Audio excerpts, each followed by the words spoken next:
समय मैं एडवोकेट हूँ पेशे से और अलीगढ़ मुस्लिम यूनिवर्सिटी में तालिब इल्म हूँ और ये अदा करना चाहता हूँ मैं। आप लोगों ने मुझको इस लायक समझा, यहाँ बुलाया और एक बड़ा काम अंजाम दे रहे हैं हम सभी, आप सभी लोग। और आप सभी बड़े हैं और आप लोगों का एहतराम है, और जब बड़े बोल लेते हैं तो छोटे को बोलने का कुछ रहता भी नहीं है, लेकिन फिर भी आपकी इज्जत है। तो शुरू इस बात से करना चाहूँगा मैं कि मरहूम राहत इंदौरी साहब ने कहा था कि सरकार चोर है। इस मुशायरे में उन्होंने कहा कि सरकार चोर है। तो अगले दिन उनको थाने में तलब कर लिया गया और थाने में तलब करके पूछा गया कि आपने तो कहा कि सरकार चोर है। तो उन्होंने अर्ज़ किया कि मैंने कहा सरकार चोर है, मैंने ये तो नहीं कहा कि बरतानिया की सरकार चोर है, कि हिंदुस्तान की सरकार चोर है, कि पाकिस्तान की सरकार चोर है या युगांडा की सरकार चोर है। तो पुलिस वाले ने उनसे कहा कि आप हमें बेवकूफ़ समझते हैं, हमें नहीं पता है कि कहाँ की सरकार चोर है, हमें नहीं पता है कि हिंदुस्तान की सरकार चोर है।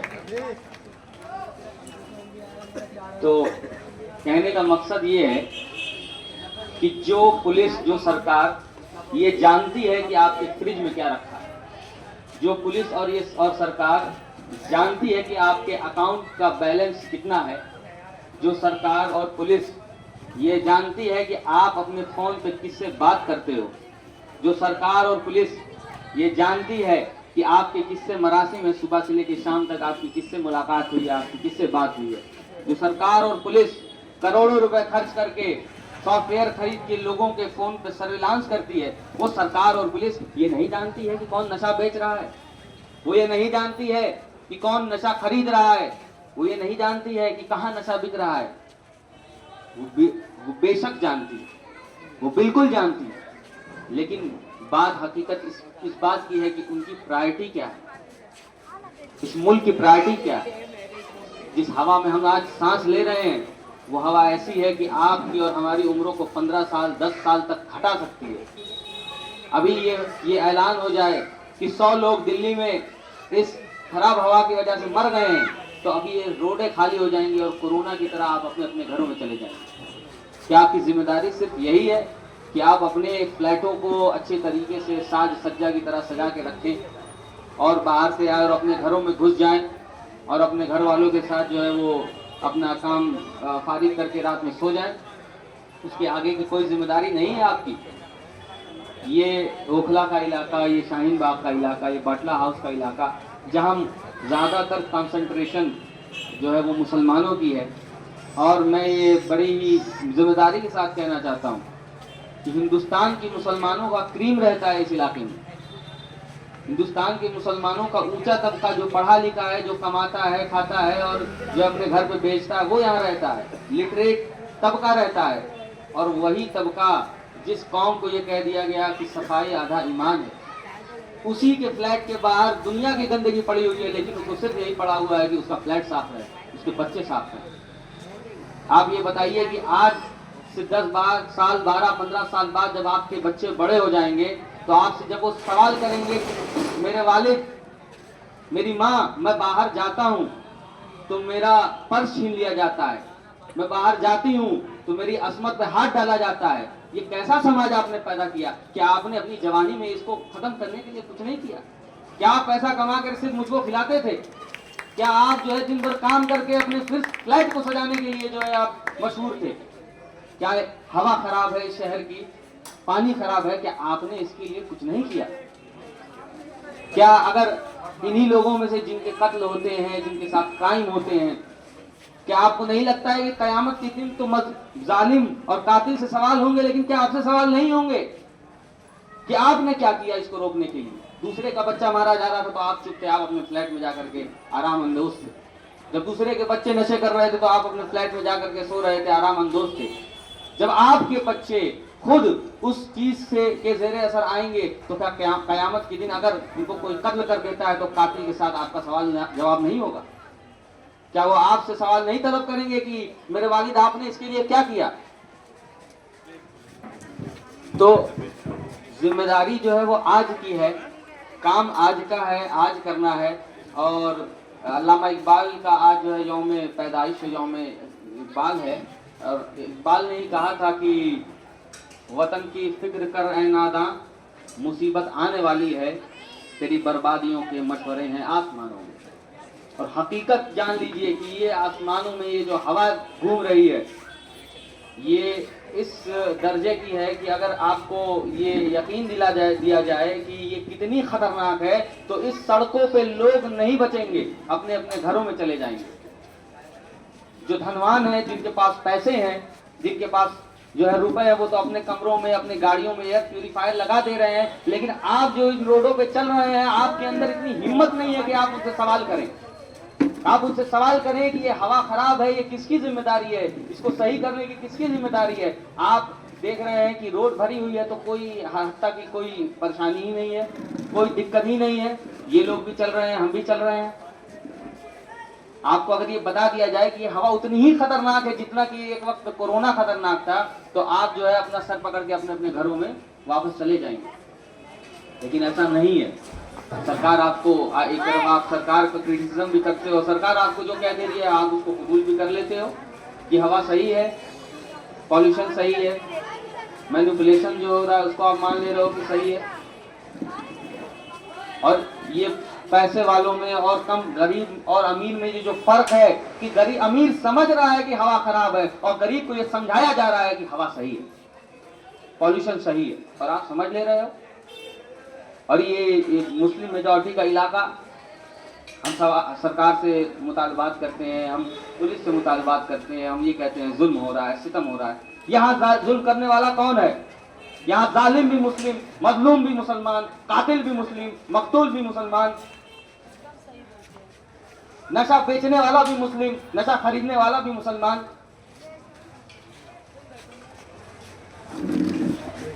तो फिर कहां से सवाल और मुतालबात आप कब करेंगे सरकार से? पहले आप अपने मुतालबात अपने वहां के लोगों से कीजिए। रोटी, कपड़ा, मकान, सड़क, ये तो बुनियादी चीजें हैं। दिल्ली जैसे शहर में अगर आपको रोटी, कपड़ा, मकान और सड़क फराहम करने पे खरीद लिया जाता है तो जोक जो है वो आपके ऊपर है, मजाक आपका उड़ना चाहिए। अगर सिक्योरिटी और सेफ्टी की बात दिल्ली जैसे शहर में हो रही है तो मजाक आपका उड़ना चाहिए कि आपके मुद्दे क्या है, आपके सवालात क्या हैं। एक शेर है कि मुफलिसे शहर को धनवान से डर लगता है, मुफलिसे शहर को धनवान से डर लगता है, पर ना धनवान को रहमान से डर लगता है। मुफलिसे शहर को धनवान से डर लगता है, पर ना धनवान को रहमान से डर लगता है। अब कहां वो इसारो अखुवत मदीना जैसी, अब तो मुस्लिम को मुसलमान से डर लगता है। तो जो मौजू, जो मुद्दा लेकर के हम सब आगे बढ़े हैं, नशा और फहाशी जिस मुल्क में आम कर दी जाए, उसको बगैर जंग के जो है वो फतह किया जा सकता है। उसकी शिकस्त बगैर जंग के हो सकती है। कि सुल्तान सलाहुद्दीन अय्यूबी ने कहा कि फहाशी को और न्यूडिटी को आम कर दीजिए तो आप बगैर जंग के जो है उस मुल्क को जीत लोगे। और रही बात महिलाओं के अश्लीलता की बात हुई, या महिलाओं या बच्चों के ऊपर अत्याचार की बात हुई, तो मैं तो ये कहता हूं कि औरत और महिलाओं के ऊपर या उनकी असमत पे जो है वो आरोप लगाना ये दुनिया का सबसे आसान काम है। लेकिन मर्द क्या कर रहा है? अगर मैंने कहीं कुछ पढ़ा कि अभी एक यहीं पे यूनिवर्सिटी, नाम नहीं लेना चाहूँगा, वहाँ एक फंक्शन हुआ तो वहाँ लोगों ने ये कहा कि वहाँ लड़कियाँ ऐसे आ रही थी, वैसे आ रही थी, आप लड़कियों को क्यों पढ़ा रहे हो, क्या करा लोगे, डॉक्टर बना लोगे, इंजीनियर बना लोगे, और उनके जो है वो क्या नाम है, गुमराह होने के ज़्यादा इम्कानात हैं। तो क्या आपके लड़कों के गुमराह होने के ज़्यादा इम्कानात नहीं है? जो बात कही जाती है कि हमारे अपने ऊपर है, कहीं नशा हो रहा है वो हमारे अपने ऊपर है, शराब नोशी हो रही है तो हमारे अपने ऊपर है।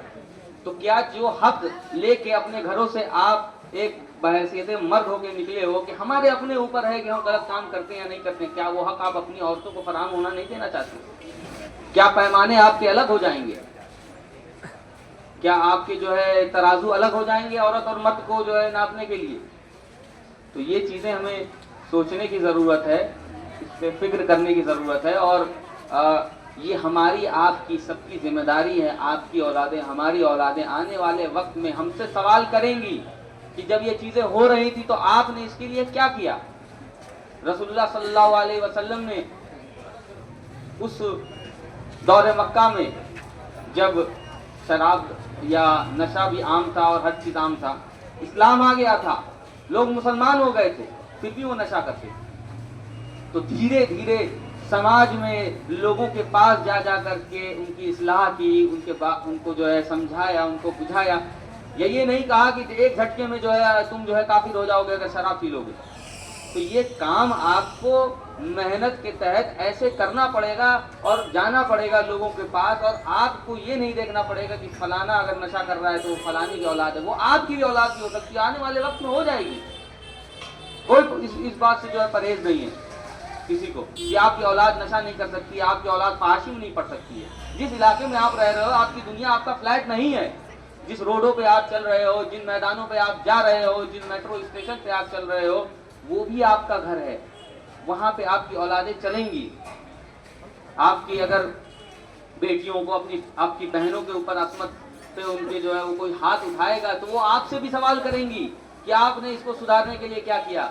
आपके फ्लैट के बाहर कूड़े पड़े हुए हैं और जो है पूरी नाली जो है भरी हुई है, तो आपसे भी सवाल होगा कि आपने करोड़ों का फ्लैट ले लिया जो किसी भी वक्त गिर सकता है।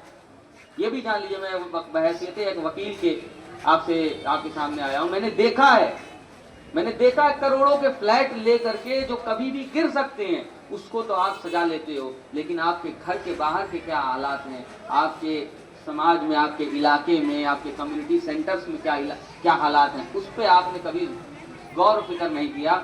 अगर आप जो करोड़ों का फ्लैट ले लेते हो, उसका 0.5% भी उस इलाके के लोग इकट्ठा कर ले तो कोई भी इलाका साफ हो सकता है। कोई भी परेशानी हो, कोई भी रोड की दिक्कत हो, या पानी लग जाता है, या कूड़े फेंके जा रहे हैं, उसको सॉल्व किया जा सकता है। लेकिन आपको अपनों की पड़ी है, अपने घर वालों की पड़ी है, लेकिन एक ना एक दिन ये चीज आपके पास लौट कर जरूर आएगी। जिसको आप आज नजरअंदाज कर रहे हो, वो आपके पास एक ना एक दिन लौट कर जरूर आएगी, आपके घर में जरूर आएगी। और आप इसको जब देखोगे, आपकी औलाद इसको देखेंगे, आपके घर वाले देखेंगे, तो आपसे सवाल यही होगा कि आपने इसके लिए क्या किया। आज चंद लोग जो है इसके लिए इकट्ठा हुए हैं, जैसे ये किसी का मुद्दा ही नहीं है, ये किसी का मामला ही नहीं है, ये खाली ये चंद लोग हैं, इनको जो है पता नहीं कौन सा जाती मफाद है इस चीज से कि इनको क्या फायदा इससे हासिल हो जाएगा, नशा के खिलाफ या अश्लीलता के खिलाफ ये निकले। ये आपके बच्चों की लड़ाई लड़ रहे हैं। जो लड़ाई आप करोड़ों रुपए खर्च करने के बाद भी नहीं लड़ पा रहे हो, ये आपकी लड़ाई लड़ रहे हैं। और आप जो है इस पे ऐसे आंख मूंद के आगे निकल जाते हो जैसे कि जो है इसको आपको फेस करना ही नहीं है। तो बड़ी हिम्मत का काम अंजाम दिया है जिन्होंने आहद लिया है इस चीज़ का कि नशा है और जिससे क्राइम बढ़ रहा है। मैं आपको एक वाकया बता दूं कि इस पूरी दुनिया की सबसे पहली जमहूरियत और सबसे मजबूत जमहूरियत जो है वो अमेरिका की जमहूरियत है। वहाँ पहला जो ऐसा अमेंडमेंट हुआ उनके संविधान में, उनके कॉन्स्टिट्यूशन में, जिसको प्रोहिबिशन कहते हैं। दुनिया का सबसे बड़ा प्रेशर ग्रुप क्रिश्चियनिटी ने पैदा किया कि शराब को खत्म किया जाए, शराब पे पाबंदी लगाए सरकार, कोई ऐसी सरकार आए जो शराब पे पाबंदी लगा।